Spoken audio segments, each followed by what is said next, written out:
Welcome everyone to my channel, Alien Diamonds. Today I will be showing you my process of how I seal and prepare my diamond paintings for hanging, because I like to hang up and display my diamond paintings. As you can see, I have this big one. That's the first diamond painting I worked on my YouTube channel.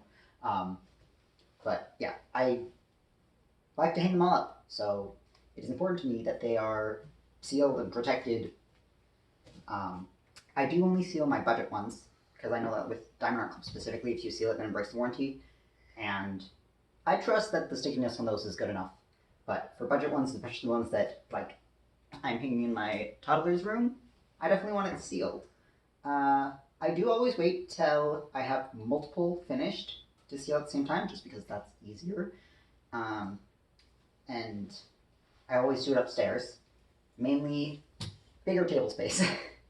And also I have the back door cracked open right now for ventilation. The thing that I use to seal my diamond paintings is Minimax polyacrylic crystal clear top coat. I got recommended this from a video by Katie from Diamonds and Washi, and I'll link that video below. I'll also just link this. I got it off Amazon, and then I will link the brushes that I use. It's just a nylon brush. It came in a pack of 5 different sizes, but I kind of always go for this size. So I'm gonna switch angles so I can see exactly what I'm doing with the sealer to start with. Okay, before we get to actually sealing, there's a little bit of prep work. So for starters, for any like medium or large size diamond paintings, I like to use the washi border to keep off extra lint and stuff. I don't do that with my smaller ones just because I figure I'm finishing them fast enough that not a bunch is getting collected on the edges, but you obviously want to peel off that border, because once you seal it, then that is going to seal the glue that's on the side of the thing. Okay, so got that wash removed. It was actually easier than it sometimes is for me. Um, I know that some people will lint roll their canvases. I don't, just because we don't have any pets or anything. I mean, our roommates have a dog, but I do most of my diamond painting downstairs where the dog isn't allowed.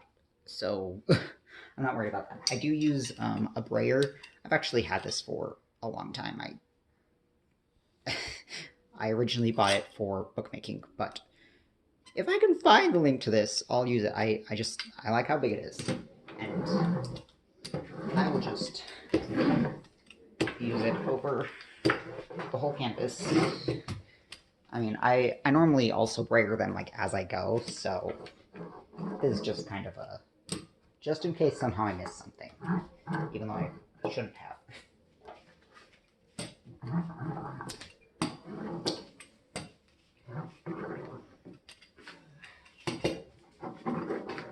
Okay. Now that that's done, we'll get on to the actual sealer. This is almost out for me. Because I like to seal pretty much all of my budget ones, and I go through a lot of budget ones, I go through this kind of fast. This is still the first cam I've ever bought, and it's like 20 something bucks on Amazon, so like still went farther than like those little containers that you'll get of like dedicated diamond painting sealers. And then I just use your basic paint can opener to pop this open. If it was more full, I'd want to use a paint stick to stir it. Because it's not that full, I was able to just swish it around, and I'm pretty happy with that being how I mix it. I'm actually gonna hold it. I'm gonna start with the cow, just because it's the smallest and it'll go the fastest. So I just get a decent amount on my brush and then brush it on. Depending on the diamond painting, kind of dictates how thick of a coat I do. So like the ones I'm hanging in my toddler's room, I'm gonna do thicker, like just a thicker coat of sealer on. Whereas like the ones that I'm just hanging downstairs that I don't expect anyone to ever really touch, I'll just do a thin coat. That should be plenty for this cow. Alright, now that I have sealed all of these, I'm just going to leave them alone for several hours. I'm going to leave the back door cracked open with the screen closed, just so that the stench kind of goes away. You do want to thoroughly rinse out your brush, which I need to do, and then I will be back to show you how I paint the edges and how I use my mounting tape to hang them. One other thing that I forgot to mention while I was sealing them is that if you aren't going to be hanging your diamond paintings, and if you're going to want to roll them back up to store them, make sure you do a very thin layer, because this stuff will harden and make it so you can't roll them anymore. Which, because I hang them, I'm totally okay with, because it's actually easier to hang if they're stiff as opposed to floppy. But if you want to roll them back up, make sure it's a pretty thin layer. Yeah, I will see you in a sec, which will be several hours for me. Okay, I ended up taking these outside to dry because it's nice and sunny. So with that, it probably only took about half an hour to dry. They will continue to like cure and get even harder over the next day or so.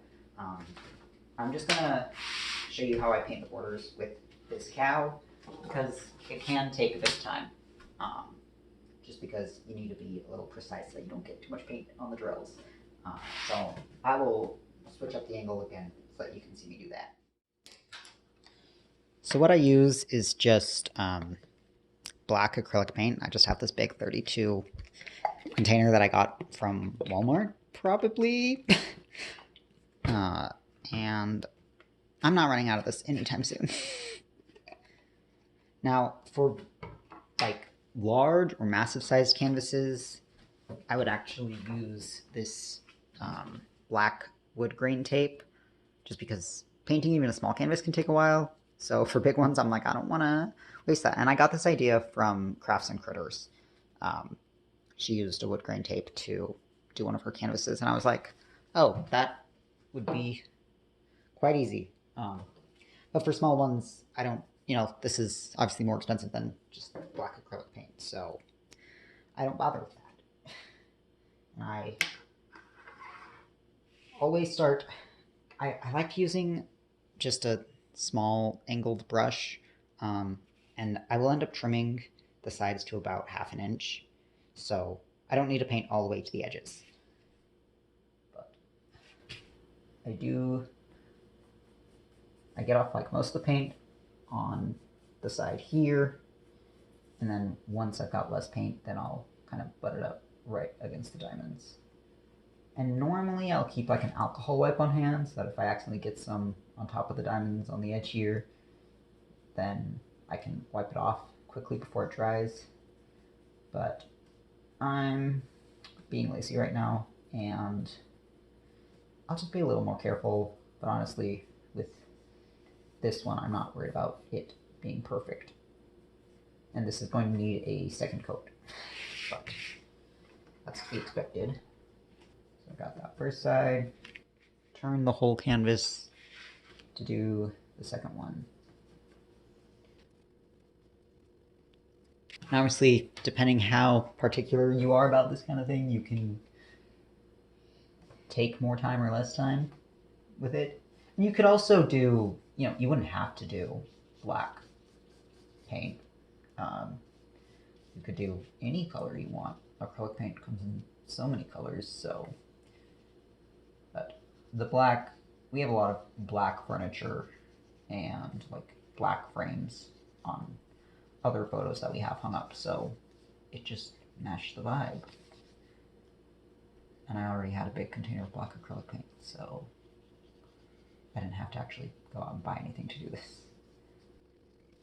And depending on the size of your canvas, your first side may or may not be dry by the time you're done with the last one. With this one, I'm probably gonna have to wait before doing the second coat, but sometimes with like a medium-sized canvas, I can go right into doing the second coat because the first side is already dried. But that is another reason why I like to wait till I have multiple canvases, to seal and paint, because then while this one dries, I can just start painting the other ones that I have. Got a big glob of it right here. I don't want to paint on the table. So now that I've got the first coat done on all of these, and it's mostly dry for this count, I'm going to start the second coat. I did realize that, because I started painting the edge of this one, and then I remembered that the way that I've done the other two from this set, I just cut off the entire thing. So I don't actually need to paint that one. So I'm just going to get into painting the second coat on this one. Normally they only need 2 coats, but oftentimes after that I'll go in and just see if there's any spots that need to be touched up a little bit. But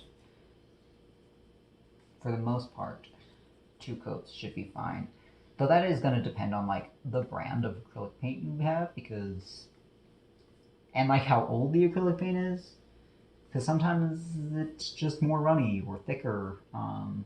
Luckily despite this can that I have being relatively old, it's still nice and thick. Alright, see, that's a spot that I'm probably going to have to let dry better, but I can actually finish painting over it. I'm going to finish up the second coat on all of these, and then I will be back showing you how I trim them, and then how I use the double-sided foam tape for mounting them. Painting is all done on all of these, and now I'm going to trim all the edges. So I just have a cutting mat that I actually have a bigger one downstairs that I normally use, but I wasn't going to drag that all the way upstairs to use it. And then an acrylic ruler, and I use a rotary blade. These are normally meant for sewing, so you'd find it in the sewing section at any store. But you could also use scissors if you don't have one of these. And with the Zacady one, because I remembered that I wanted that the other ones from the set, I just trimmed to the edge.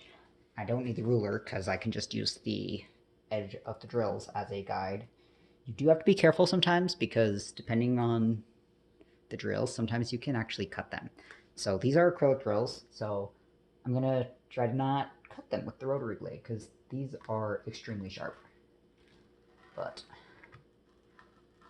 just keeping it lined up with the edge of these drills, and cutting right along them. Oh, that one, of course. And obviously, if you want to trim all of your diamond fittings right to the edge, then you can completely skip the painting step. But there is that one. Looks very nice. I'm excited. I haven't decided where I want to hang these ones, because the other 2 from the set I just have sitting in my binder right now. But now that they're all done, then I can start thinking of where to hang them. Okay. This cow. This is where the acrylic ruler comes in, just because I'm able to, I don't know if you can, I'll just line up the drills with the 1/2 inch mark right here, and then be able to cut along the edge. But if you were using scissors, then I would probably suggest using a pencil to mark wherever you want to do that. I did get some paint on my table. I'll just clean it off with an alcohol wipe. Dinosaur. Now with the bigger one, obviously this is going to be a little difficult. So let's...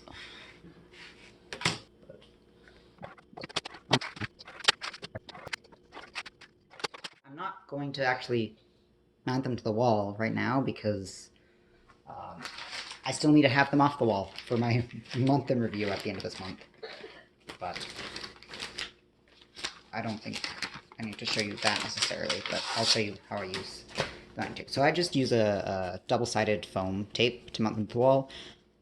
I haven't had any issue with it peeling off paint when I've tried to take down paintings, but you probably just want to just be careful with it. So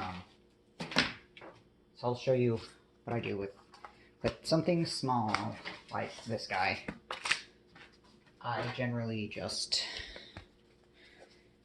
will put 4 pieces in the corners. So, I don't know, like an inch. I have found with this stuff that it doesn't stick as well to like the softer backed canvases like Diamond Art Club. Whereas like the oilcloth stuff from like cheaper canvases from Amazon, it sticks extremely well too. But I still, regardless, make sure to just push it down pretty well. And then after I film my month in review at the end of this month, I'll just be able to peel off this backing on all 4 bits to hang in my toddler's room. For bigger canvases, so this is what I would consider a medium-sized canvas, I will get something that's several inches long for the middles, and then I'll either do something like there, and the corners, and depending how I'm feeling, I might add a bit more. This stuff isn't terribly expensive. I think it's like $8 for the 2 rolls. I think they're 50 feet each, so $8 for 100 feet of it. Don't quote me on that. I'll link it in the description, just like everything else, so you'll be able to look there. Okay, so that's kind of what I would do with a medium canvas. For things that are large or massive, I would actually line it all the way around the perimeter and then do like a cross through the center. Yeah, I won't worry about doing those 2 because I'm not sure where I'm going to hang those anyways. So but yeah, that is my whole process of how I seal my budget canvases, how I paint the edges, and how I use the trim them down and then use the foam tape to eventually hang them. I hope you found this video helpful. I will link everything in the description below, including this tape, which I didn't actually use in this video, but I use on larger canvases, just so that it's easy for you to find. If this seems like something that would work for you, go ahead, like, comment, subscribe, and I will talk to you again in another video. Bye.